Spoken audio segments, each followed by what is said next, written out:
Friend, welcome back to my channel. आज की इस क्लास में हम क्लास 6 का लेसन फर्स्ट इंग्लिश चैप्टर पढ़ेंगे, जिसमें पार्ट फर्स्ट में मैंने बताया था आपको कि पैट्रिक का जो वर्क है वो एक बोना साइज़ का आदमी जो व्यक्ति होता है वो करता है, और वो जो पढ़ाई होती है उसके बारे में कुछ भी नहीं जानता है। तो आगे हम पढ़ते हैं। And addition and subtraction and division and fractions, ठीक है। तो वो बोना व्यक्ति होता है, जब उस पैट्रिक का वर्क करता है तो वो कहता है कि एंड और एडिशंस, जोड़, सब्ट्रैक्शन एंड डिविजन्स, जो जोड़ है, घटाना है, भाग है, फ्रैक्शंस है, इनके बारे में कुछ नहीं पता है। Here sit down beside me. Here sit down, here means यहाँ, सिट डाउन नीचे बैठ जाओ, बिसाइड मी मेरे पास में, ओके। तो जो बोना व्यक्ति होता है वो पैट्रिक से कहता है कि तुम मेरे पास में बैठ जाओ। You simply must guide me. You, तुमको, सिंपली मस्ट गाइड मी, यानी तुम्हें केवल मेरे को क्या करना है, गाइड करना है, मेरे को कुछ बताना है। Elves know nothing of human history, okay. जो एल्व्स होते हैं, बोने व्यक्ति होते हैं, नो मीन्स जानना, नथिंग यानी कुछ भी नहीं, ऑफ ह्यूमन हिस्ट्री, ओके। जो हिस्ट्री होती है उसके बारे में जो एल्व्स होते हैं, जो बोने व्यक्ति होते हैं, वो कुछ नहीं जानते हैं। To them it's a mystery. ये जो हिस्ट्री है, ह्यूमन हिस्ट्री है, ये हमारे लिए एक क्या है, मिस्ट्री है। मिस्ट्री का मतलब होता है रहस्य, ओके। तो चलिए आगे देखते हैं। So that the little elf already a souter. इसलिए जो इस प्रकार जो लिटिल एल्फ था, छोटा जो प्राणी था, जो व्यक्ति था, ऑलरेडी मीन्स पहले से, ए साउटर यानी चिल्लाता था, जस्ट गोट लाउडर, और अब वो क्या करने लग गया, और भी ज़्यादा लाउडर हो गया, और भी ज़्यादा चिल्लाने लग गया। Go to the library. अब वो क्या कहता है पैट्रिक से, गो मीन्स जाना, टू द लाइब्रेरी, ओके। तो लाइब्रेरी जाओ। I need books more and more books. I means मुझे, नीड मीन्स आवश्यकता है, बुक्स मीन्स किताबों की, मोर एंड मोर ज़्यादा से ज़्यादा, ओके। अब पैट्रिक को जो बोना व्यक्ति होता है वो कहता है कि मुझे ज़्यादा से ज़्यादा किताबों की आवश्यकता है।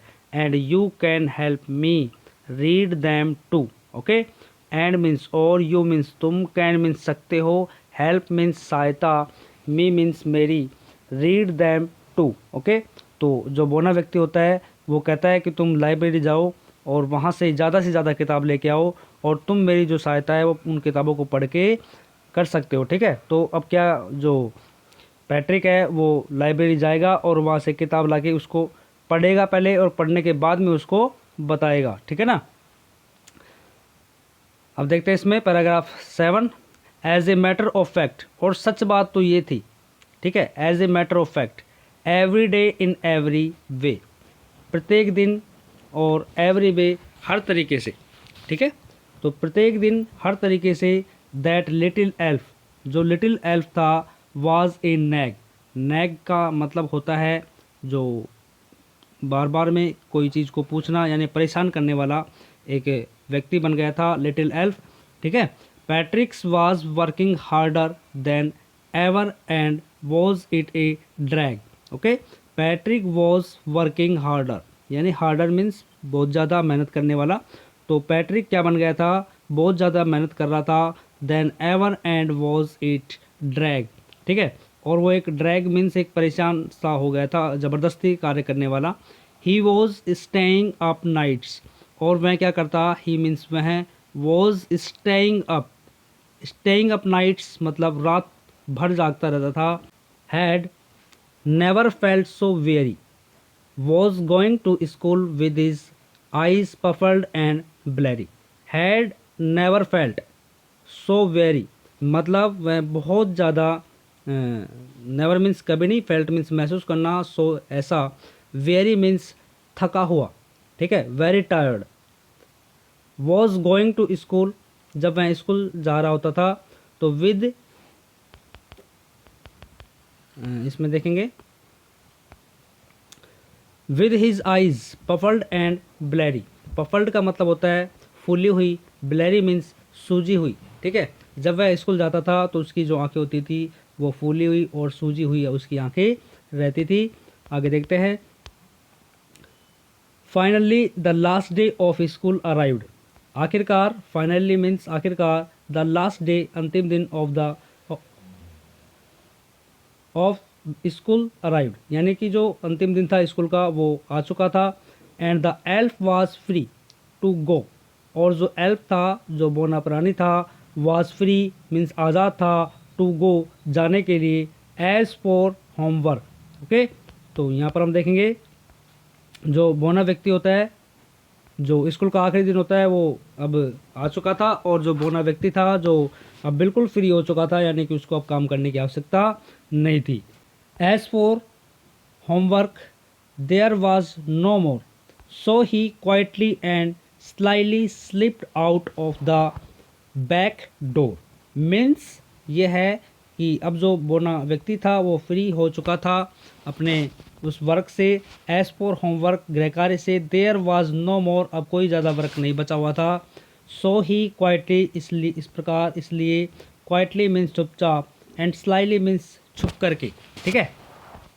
Slipped out the back door, यानी पीछे वाले दरवाजे से वह चुपचाप चला जाता है। अब आगे देखते हैं। पैट्रिक गॉट हिज ए, यानी कि अब जो पैट्रिक ने अपने एग्ज़ाम में ए ग्रेड हासिल किया। हिज क्लासमेट्स वर अमेज्ड, उसके जो क्लासमेट्स थे, उसके जो साथी थे, अमेज्ड थे। अमेज्ड मीन्स होता है हैरान थे। हिज टीचर्स स्माइल्ड, उसके जो टीचर थे वो मुस्कुरा रहे थे। And were full of praise, और उसकी प्रशंसा कर रहे थे। एंड हिज पेरेंट्स, और उसके, एंड मीन्स और, हिज मीन्स उसके, पेरेंट्स मीन्स माता पिता, दे वंडर्ड वॉट हैड हैपन्ड, और जो उसके पेरेंट्स थे, दे यानी वे, वंडर्ड मीन्स आश्चर्यचकित थे, वॉट हैड हैपन्ड यानी ये क्या घटना, हैपन्ड मतलब होता है घटना, घटित होना। तो उसके जो माता पिता थे, पेरेंट्स थे, वो सोच रहे थे इसके साथ क्या हुआ है। टू पैट्रिक्स, पैट्रिक के साथ में। He was now the model kid, he means वह, वॉज मीन्स था, नाउ मीन्स अब, द मॉडल किड यानी कि एक प्रेरणा देने वाला, ठीक है। तो जो अब पैट्रिक था वो एक मॉडल किड बन चुका था। आगे देखते हैं इसमें। Cleaned his room, clean means सफाई करना, हिज रूम अपने कमरे की। Did his cross, did his course, clean his rooms अपने रूम की सफाई करता। डिड हिज, तो इसमें जो बताया गया है क्रॉस का मतलब होता है मेहनत करना, ज़्यादा वर्क करना। वॉज चीयरफुल, और मैं क्या रहता, खुश रहता, चीयरफुल रहता, हंसमुख रहता। नेवर रूड, और नेवर मीन्स कभी नहीं, रूड मीन्स यानी कि अच्छा, उसका जो बिहेव था वो अच्छा था। Like he had develop a whole new attitude, मतलब उसने जैसे कि, लाइक मीन्स जैसे कि, डेवलप विकसित कर लिया हो, ए होल न्यू एटीट्यूड मतलब एक दृष्टिकोण, एक जो उसका तरीका था, एटीट्यूड था, उसने एक अच्छे तरीके से डेवलप कर लिया था। You see in the end, तो आप ये एंड में देख सकते हैं। You see in the end Patrick still thought he did made the that tiny man do all his homework. Okay, तो जो पैट्रिक है वो ये सोचता है, लास्ट में हम देखते हैं कि इन the end Patrick still thought, यानी पैट्रिक स्टिल मीन्स अभी भी, थॉट मीन्स सोच रहा था कि जो वर्क है वो किसने किया है, टिनी मैन ने किया है, उस छोटे व्यक्ति ने किया है। डू ऑल हिज होमवर्क यानी उसका जो सारा कार्य है वो उस बोने व्यक्ति ने किया है। But I will share a secret, तब ये जो पॉइंट है वो बता रहा है कि लेकिन आई विल शेयर यानी मैं आपको एक शेयर करना चाहता हूँ, सीक्रेट मीन्स एक रहस्य, कि just between you and me, जो ये just between you and me, जो ये सीक्रेट है, ये बिटवीन बीच में रहना, यू एंड मी तुम्हारे और मेरे बीच में ये सीक्रेट, ये रहस्य रहना चाहिए। इट वाजंट द एल्फ, यह एल्फ नहीं था, यह बोना व्यक्ति नहीं था। Patrick had done it himself, ये जो वर्क था पैट्रिक हैड डन मीन्स पूरा किया था, इट हिमसेल्फ अपने आप, खुद ने, ठीक है। तो ये जो वर्क था ये पैट्रिक खुद ने, जो पैट्रिक था उसने खुद ने ये वर्क कंप्लीट किया था, ना कि उस बोने व्यक्ति ने। तो इस लेसन से हमें ये भी एक शिक्षा मिलती है कि हमें अपने जीवन में हार्ड वर्क करना चाहिए और कुछ भी ऐसी चीज़ नहीं है जो हम नहीं कर सकते हैं। हमें अपने आप पर विश्वास होना चाहिए और हमें हार्ड वर्क करना चाहिए जिससे कि हम अपने जीवन में सफल हों। ओके, तो मिलते हैं नेक्स्ट वीडियो में और तब तक के लिए आप अच्छे से पढ़ें और एग्ज़ाम में अच्छे नंबर लेके आएँ। ओके, और चैनल को सब्सक्राइब करें और वीडियो को लाइक भी करें।